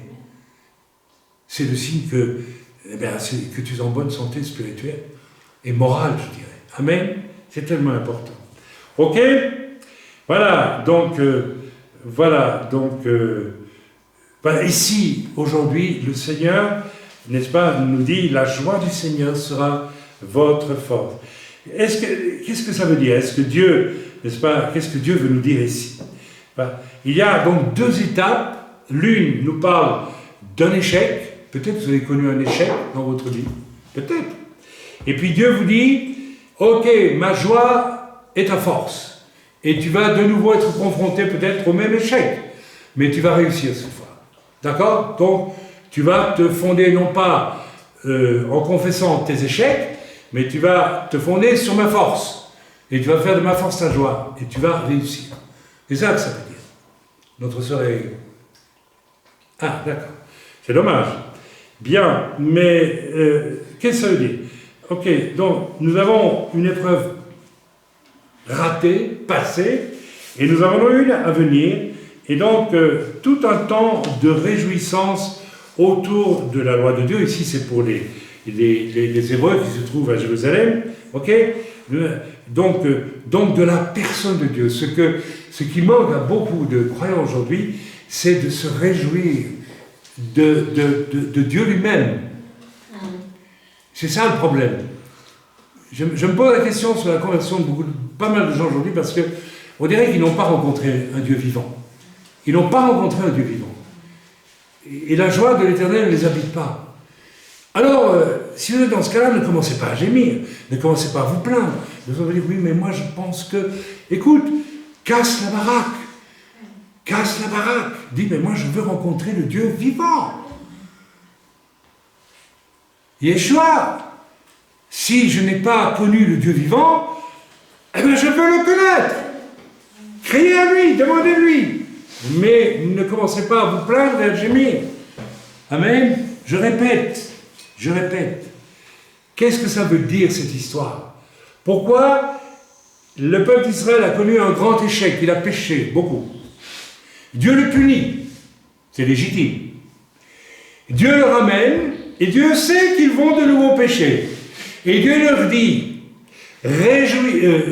réjouissez-vous de ma joie, ça sera votre force pour quand même réussir à ne plus pécher la prochaine fois.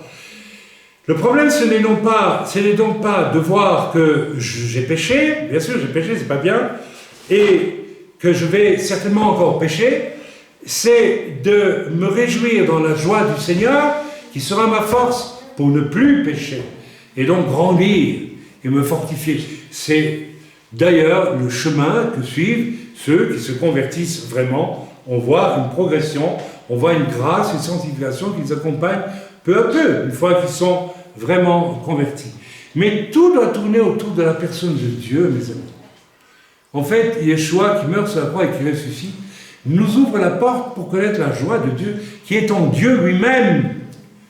C'est plus que de la joie, c'est la plénitude de l'amour, c'est la plénitude de la sainteté, c'est la plénitude de la gloire de Dieu. Amen. Amen. Donc, et tout le bien que cela peut apporter aux Juifs présents, le fait de se confier dans la force que donne la joie de Dieu, qui en fait est un contact entre eux et Dieu. Dieu ne les contacte pas pour les accabler, Dieu les contacte pour leur dire, je vais vous donner la force, par ma joie, de réussir le test la prochaine fois. Amen. Ok. Voilà, donc, pour Dieu, pour nous, c'est la même chose. Nous verrons des temps difficiles, bientôt, et dans notre vie personnelle, nous pouvons avoir des temps difficiles, mais nous pouvons aussi avoir une certitude, c'est que nous avons immédiatement à notre disposition la joie de l'Éternel qui est notre force. Vous savez, quand nous péchons, une fois que nous sommes devenus, on va dire le mot, chrétiens, parce qu'on a presque peur de parler de chrétiens aujourd'hui. Chrétien, ça vient de Christ, c'est disciple du Mashiach, de celui qui est loin. Alors, si vous voulez qu'on réinvente un mot, on va dire, depuis que nous sommes devenus méchianistes chrétiens, je ne sais pas comment il faut dire. Écoutez, fichez-nous la paix avec tous ces distinguos absolument inutiles et ridicules, absolument ridicules, qui déshonorent même le Seigneur. Amen. Et l'œuvre qu'il a accomplie à la croix pour nous. Et sa résurrection. Amen. Il est Dieu, mes amis. On arrête avec toutes ces choses. C'est un avertissement, il y a beaucoup aujourd'hui. Amen. Bien, alors, ok, qu'est-ce que je disais? Oui, voilà, donc, voici que Dieu veut pour nous, n'est-ce pas? Pour nous aujourd'hui. Ah oui, alors attention, parce que là, il y a quelque chose que j'aimerais vraiment souligner, c'est que nous trouverons notre sécurité dans la force qui vient de la joie de Dieu pour nous. Et si nous ne voulons pas, c'est là que c'est crucial, nous ne voulons pas saisir cette joie de notre salut. Si vous avez confessé Jésus-Christ comme Seigneur, vous êtes sauvés. Mais si vous ne saisissez pas la joie de votre salut, vous pouvez, il y a deux raisons. Soit vous avez le nez trop souvent devant des choses qui ne vont pas encore comme vous aimeriez qu'elles aillent dans votre vie. J'entends souvent, oui, mais je n'ai pas encore ça, oui, mais là, vous risquez de tomber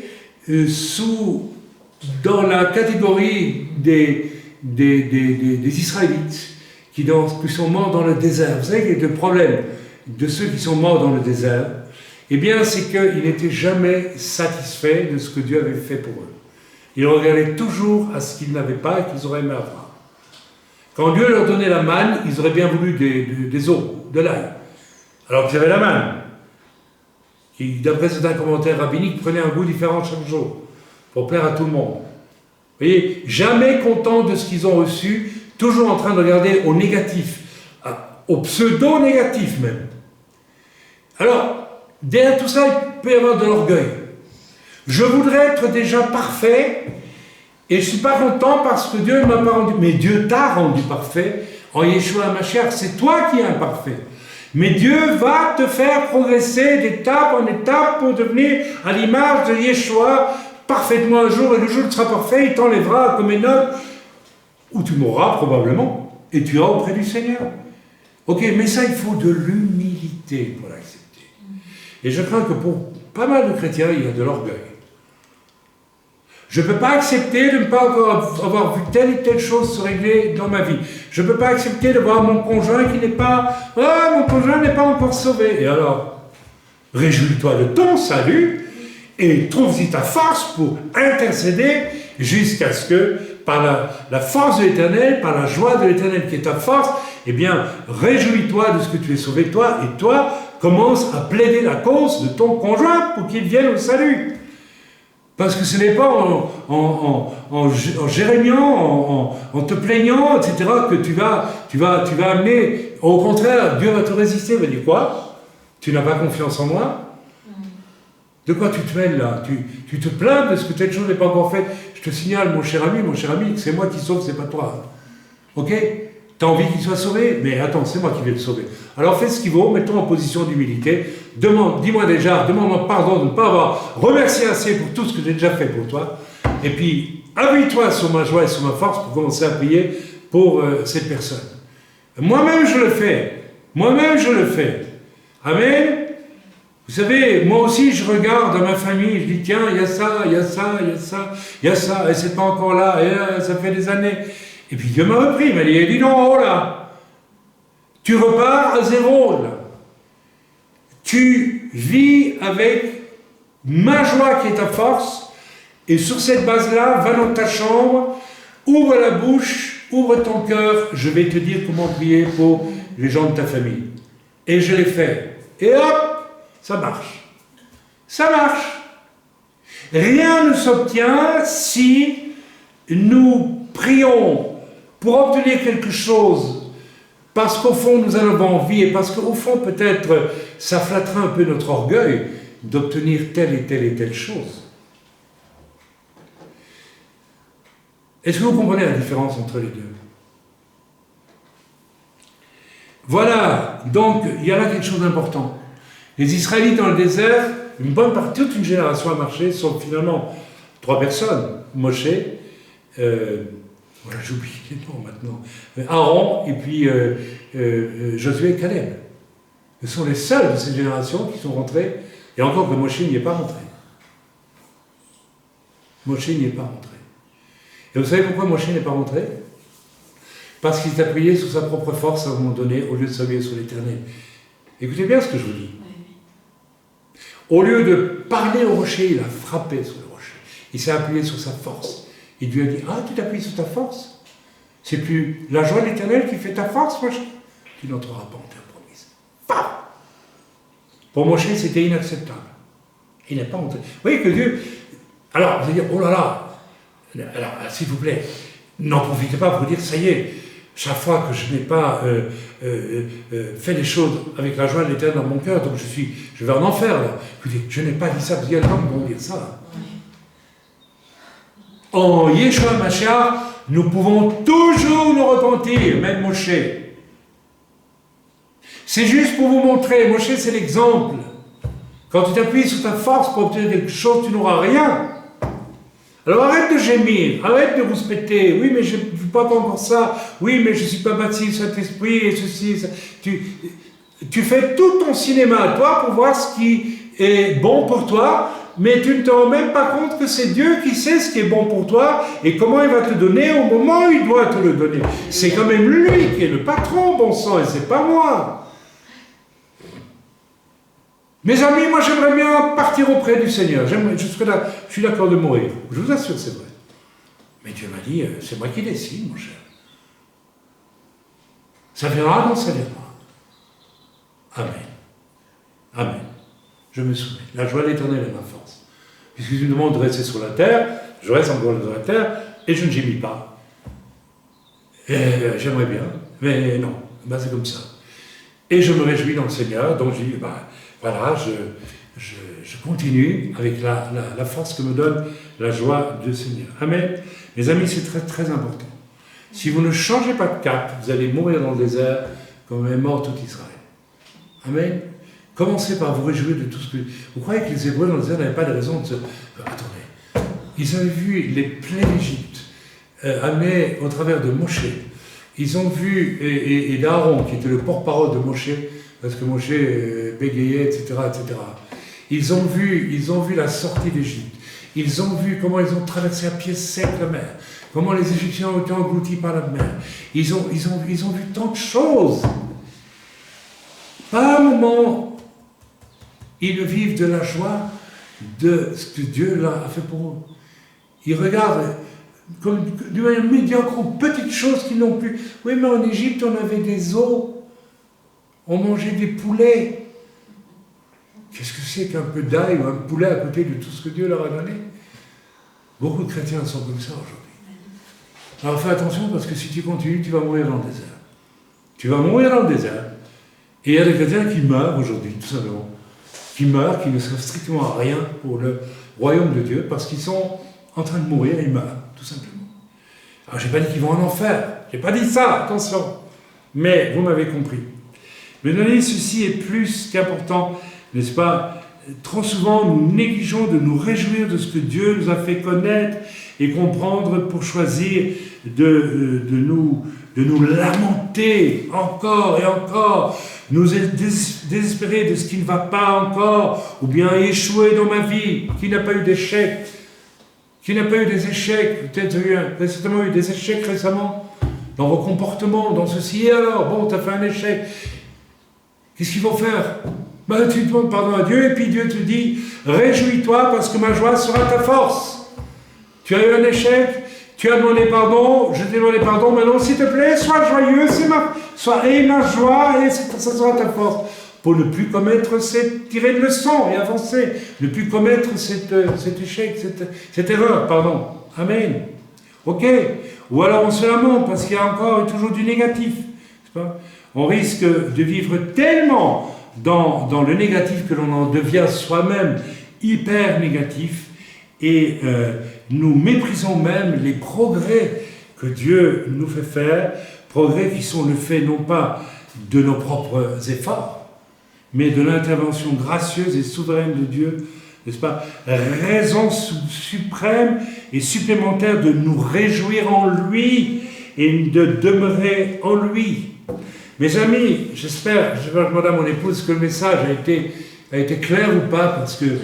Et on va revenir à quelque chose qui m'a troublé, puisque j'ai préparé ce message, j'ai reçu ce message, quand même stupéfiant au premier abord. Vous vous rendez compte, ils reviennent à Jérusalem, ils connaissent plus la loi, on leur lit la loi, et Dieu leur dit, hop là, faites la fête les amis, faites la fête, réjouissez-vous en moi, ce sera votre force. Incroyable, non? Hein, toi tu ris au moins, ah bah bravo, on en a une qui rit. Mais au premier degré, c'est pas logique. Mais ça montre la suprématie de Dieu sur nos échecs ou sur tous nos efforts pour faire et arriver à faire quelque chose. Arrêtez de lire la Bible en croyant que vous allez devenir plus saint parce que vous lisez la Bible tous les jours. Vous faites comme certains religieux. Mais non! La Bible est sainte. Vous êtes sanctifiés par la Bible, mais vous ne devenez pas un saint parfait parce que vous lisez toute la Bible et que vous la mémorisez par cœur. Ce n'est pas vrai. Vous pouvez lire toute la Bible et vous pouvez pécher sans problème après. Amen. Vous pouvez être comme Samson, qui avait reçu une élection particulière de Dieu, très spéciale, dès le sein de sa mère. Il était loin pour être un juge en Israël. Il avait reçu une force anormale de la part de Dieu. Et malgré ça, Samson va pécher. Et à la fin, qu'est-ce qui se passe? Il sauve l'honneur de Dieu. Il meurt, d'accord, mais il sauve l'honneur de Dieu. Mes amis, ce qui est important, ce n'est pas votre vie, c'est l'honneur de Dieu. Ce n'est pas ce que vous savez, vous ne savez pas. Ce n'est pas ce que vous croyez, vous, qui est juste ou pas juste. Ce n'est pas ça qui est important. Si nous voyons les choses à travers notre seul regard d'homme, nous ne comprendrons rien à la vie que nous menons, mes amis. Ce qui est important, c'est que l'honneur de Dieu soit sauvé par mes comportements, par mon attitude. Et le Seigneur est bon. Il ne dit pas, misérable vermisseau, tu ne peux jamais y parvenir, tellement tu es minable. Non, il dit, réjouis-toi de ma joie, ça sera ta force. La joie que je te donne. Et quand l'Écriture dit « Réjouissez-vous de la joie du Seigneur », c'est très bizarre. C'est à la fois la joie qui est en Dieu, qui vient à notre rencontre et qui nous est donné. On l'accepte ou on la refuse. Comme le jour où tu viens au salut, tu acceptes. Moi, je découvre aujourd'hui de plus en plus qui n'acceptent pas la joie du salut. C'est effrayant. Tout ça, c'est de l'orgueil, mes amis. Les Hébreux qui sont morts dans le désert et qui n'ont pas su remercier Dieu pour tout ce qu'il avait fait, il y avait une part d'orgueil dans tout ça. Quoi tu es Dieu et puis on n'a plus le droit au poulet. Et là, mais qu'est-ce que c'est que cette sœur ouais, il y a l'orgueil derrière tout ça. Vous vous rendez compte quel terrible orgueil? Ne pas être capable de se réjouir de ce que Dieu nous a donné. Mais moi j'ai honte. J'ai honte ce matin, je l'assure. J'ai honte toutes les fois où je n'ai pas rendu grâce à Dieu. Il m'a fait vivre tant de choses formidables. Et je pense que quand je vais arriver au ciel, je vais passer probablement une bonne partie de mon éternité, si pas la plus grande part, à louer le Seigneur. Pourquoi? Parce qu'en le louant, je serai évidemment dans la joie du Seigneur. Parce que la joie habite le cœur de Dieu de façon extraordinaire. Alors arrêtez d'avoir le nez au sol sous vos petites insatisfactions. Arrêtez de vous laisser tourmenter par le diable qui vous accuse là. Et là, vous vous laissez volontairement accuser parce que vous ne voulez pas de la force de Dieu qui est dans sa joie, mes amis. Alors, le 26 novembre, où j'ai écrit ce message, et ce message n'est pas pour rien, mes amis, attention, parce qu'aujourd'hui, vous saisissez ceci ou vous ne le saisirez jamais. C'est tellement évident aujourd'hui. Donc tu mets de côté maintenant tout ce que tu crois, hein, vous m'avez compris, hein, certains. Et voilà ce que je lis le 26 novembre dans mon petit journalier de Spurgeon, que je n'ai peut-être plus vraiment lu, conduit par le Seigneur depuis au moins un an ou deux. J'ai beaucoup lu dans ma jeune vie chrétienne, et chaque fois je suis tombé sur une parole qui était fulgurante, comme un message de Dieu pour moi. Chaque fois je l'ai consulté. Le 26 novembre, le jour où j'ai préparé ce message, le Seigneur m'a dit, tu vas lire le Spurgeon, 26 novembre, Jean, l'évangile de Jean, chapitre 16, verset 20, vous connaissez? Votre tristesse sera changée en joie. Et pan, dans le mille. La tristesse qui devait frapper les disciples était la mort de leur maître. Quand Jésus est mort, il allait ressusciter, mais là, tristesse qui fut bientôt changée en joie quand il ressuscita d'entre les morts et se montra au milieu d'eux. Ça veut dire que, si je transpose, encore une fois, quelles que soient les choses qui ne vont pas autour de toi, tu dois savoir que si tu fais de la joie d'Éternel ta force, ce qui viendra demain sera joyeux. Mais si tu ne fais pas de la joie d'Éternel ta force, tu ne verras pas la résurrection, tu ne verras pas l'accomplissement des promesses de Dieu pour, si tu pries pour les tiens, etc., etc., etc. Ou pour tes situations, tes problèmes, tes difficultés professionnelles ou autres. Tu es tout le temps en train de toi d'essayer de résoudre tes problèmes et que tu ne fais pas de l'Éternel ta force et ta joie, comment vas-tu entendre la voix de Dieu qui va te dire « Calme-toi, laisse tomber tout ça, je m'en occupe ». Certains d'entre vous, je vous connais depuis des années, je n'ai pas été dans un domaine de vous dire « Mais arrête de te tracasser, fais de l'Éternel ta force et ta joie, il va intervenir ». Amen, c'est vrai, je le crois. Et puis vous retournez à votre truc, vous commencez de nouveau à comment on dit en belge? Il y avait une expression en wallon de Liège, à zinzoter, je ne sais pas comment on dit, à faire marcher la machine. Arrêtez, s'il vous plaît. Est-ce que Dieu existe ou pas pour vous? Qui est Dieu pour vous? Continuons à lire.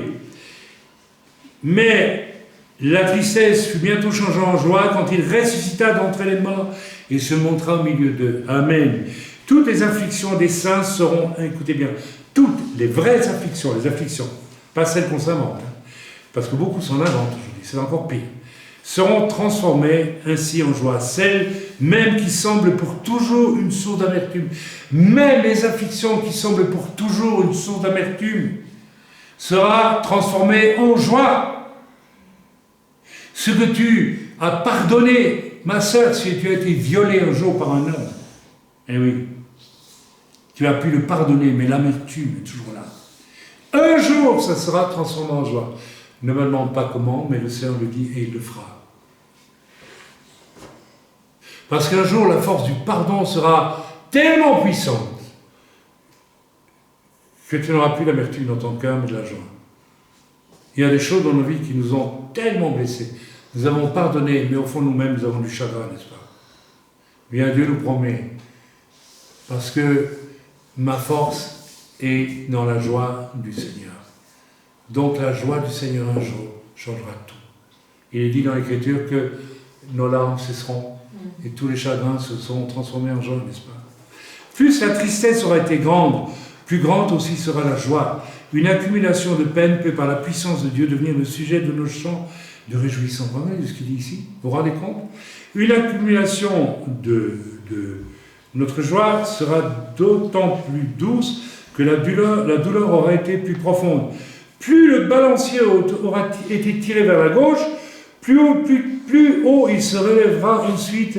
Pardonnez-moi, je vais boire un peu parce que sur la droite, et l'éclat du diamant ressortira d'autant plus vivement que la châsse, donc le support du diamant, pareil, si vous avez qui le porte, sera plus sombre. Plus vous aurez une affliction, plus la joie qui vous est promise. Le Seigneur n'a-t-il pas dit dans les béatitudes, heureux serez-vous quand on dira toute espèce de mal? J'en connais ma part, hein, j'en ai connu ma part, j'en connais encore. Amen. Car ainsi a-t-on fait aux prophètes avant vous, etc. Et heureux serez-vous, car grande sera votre joie. C'est-à-dire que Dieu transformera de toute façon, un jour ou l'autre, toutes nos douleurs en joie.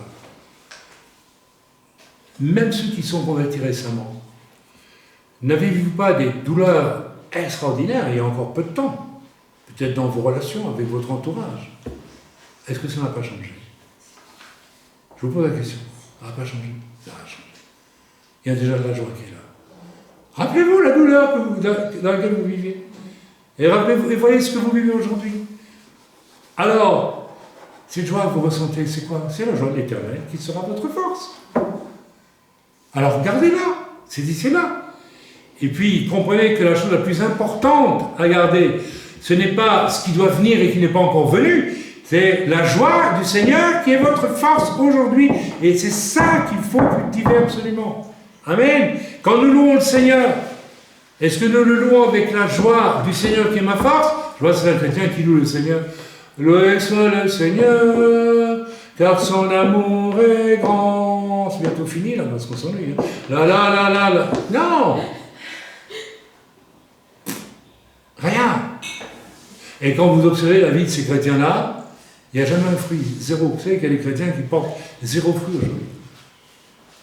Si vous leur dites, alors tu peux chanter un petit peu, ah oui, on va chanter un peu plus fort, comme un âne, comme un singe, on y va.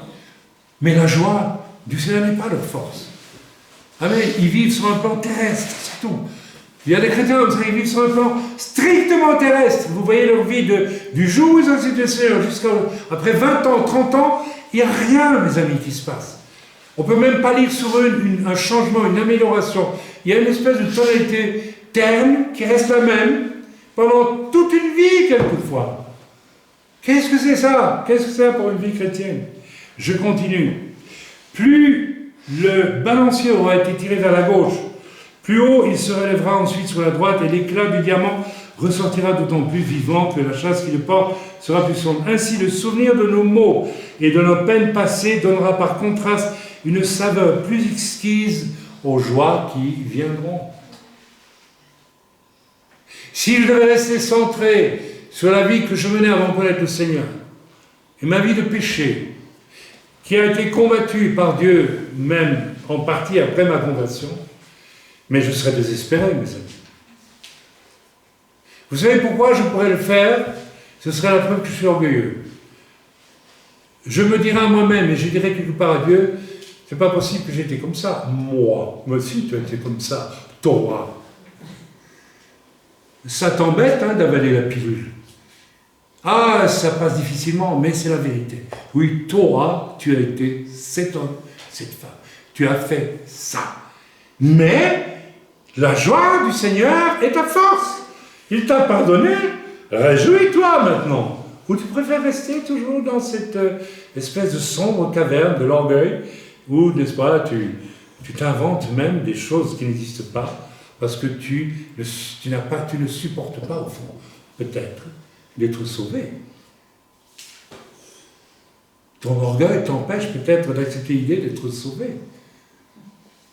Tu veux être sauvé, mais tu ne veux pas admettre que tu as besoin d'être sauvé. Tu ne veux pas admettre qu'en acceptant Jésus, tu es sauvé. Pourtant, il te dit, celui qui confessera de sa bouche le nom du Seigneur sera sauvé. Et tu vas contre l'Écriture. Ton orgueil t'empêche, ne veut pas que tu affirmes, oui, je suis cette personne mauvaise qui a fait ça, de véritable. Et je suis sauvé. Et la joie du Seigneur est ma force. Peut-être tu es dans le cas aussi de la personne qui, parce que tu es orgueilleuse, fait ton propre plan de bénédiction. Il faut ça, et ça, et ça, et ça, et ça dans ma vie. Tu fais comme Moïse, tu tapes le rocher au lieu de parler, comme ça, lui a demandé de parler. Tu t'appuies sur tes désirs à toi, et tu ne permettras jamais à Dieu de faire quoi que ce soit dans ta vie dans ces cas-là. Et tu le sais bien, puisque tous les domaines où tu souhaiterais voir des choses changer, rien n'a changé, n'est-ce pas? Les choses vont changer lorsque j'arrive à prier avec la joie du Seigneur dans mon cœur. Alors Dieu m'inspire, alors Dieu me parle. Je l'ai fait ces jours derniers, je suis reparti dans la prière pour toute une série de personnes de ma famille, où je n'ai pas encore vu les résultats. Et j'ai arrêté de faire la liste, ou plutôt le diable me faisait la liste de voilà, tu as déjà prié tant et tant et tant. Et ça m'a dit, non, c'est pas comme ça que tu dois faire. La joie du Seigneur est ta force. Maintenant, mets-toi en prière. Et là, j'ai écouté Dieu. Il m'a dit, tu pries comme ça pour l'un, tu pries comme ça pour l'autre. Que je fasse ceci dans sa vie, que je fasse cela dans sa vie. Fais ceci, fais cela. Demande-moi. Ne regarde pas à l'impossibilité, regarde à moi. Je les aime autant que toi. C'est pas qu'ils sont durs de la feuille. C'est peut-être qu'il n'y a pas assez de monde qui prie pour eux. Peut-être tu n'as pas prié comme il fallait. Alors je ne veux pas, attention, tout de suite on s'accuse. Non, la joie. Alors j'ai prié. J'ai même pas prié des heures, mes amis. J'ai prié comme il fallait prier. Je n'ai pas frappé le rocher avec le bâton. J'ai parlé au rocher. Et Dieu a dit, c'est bon, je vais le faire. Et Dieu va le faire. Amen. C'est tellement, tellement important. On finit. Mon âme, égaie-toi donc et te réjouis par avance. Tu seras bientôt aussi heureuse que tu as été triste. Jésus me dit que ma tristesse sera changée en joie. Je ne vois pas comment ça sera. C'est vrai. Mon mari est au bistrot tous les soirs. Il fume, il boit. Il rencontre des copains qui racontent des choses pas très jolies. Il est malhonnête. Il triche avec ceci, il triche avec cela. Je vois pas, évidemment, à vue humaine, je ne vois pas comment Dieu va le changer, ça c'est sûr. À vue humaine, je ne vois pas. Mais regarde-toi tel que tu étais avant de connaître le Seigneur. Je crois qu'à vue humaine, le Seigneur aurait pu te changer avant jamais. Plus j'ai essayé de me changer avant ma conversion, plus je me suis enfoncé dans le péché, mes amis. Mais c'est évident. Mais si la joie de l'Éternel est ta force, il va te montrer le chemin dans la prière, dans l'intercession, dans le témoignage. Parce que lorsque tu regardes ton conjoint qui n'est pas encore venu au Seigneur, je suis triste. Je mange avec toi, mais je suis triste. Parce que ton conjoint, il te regarde. Pourquoi tu es triste, ma chérie? Bon, parce que tu n'es pas encore venu au Seigneur, ça m'attriste, tu comprends, etc.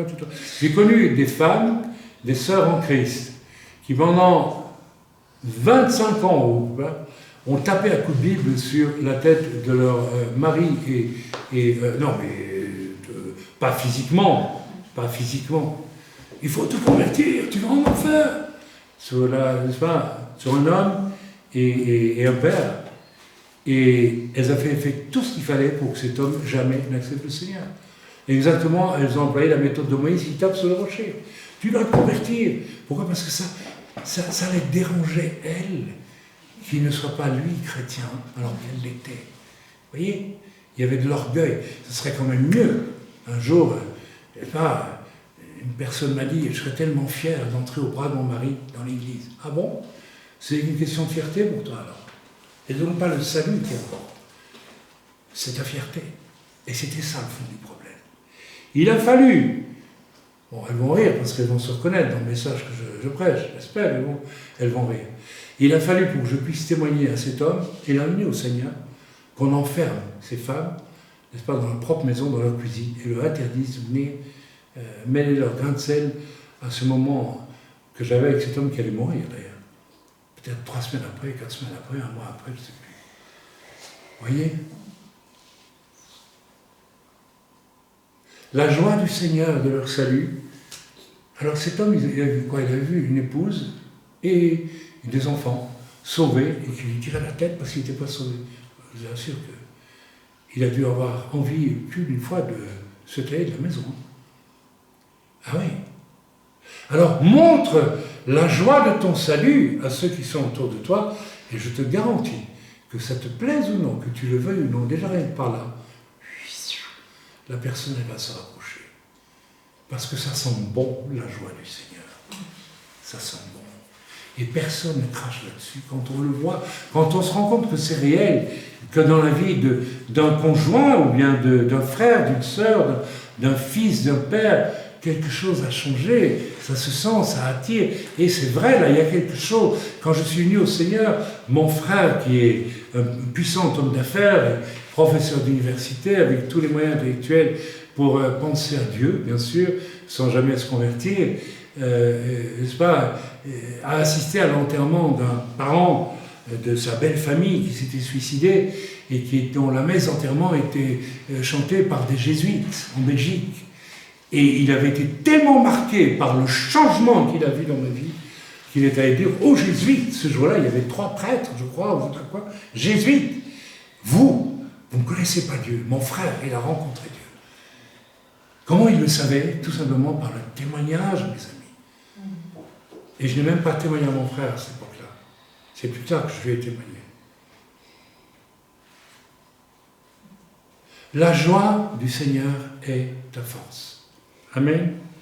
Ok, je vais terminer, je vous le promets. J'ai lu le Spurgeon et je termine maintenant.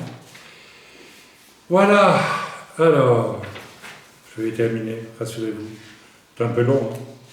Donc, est-ce que nous allons encore... je crois que vous avez compris. Hein. Voilà.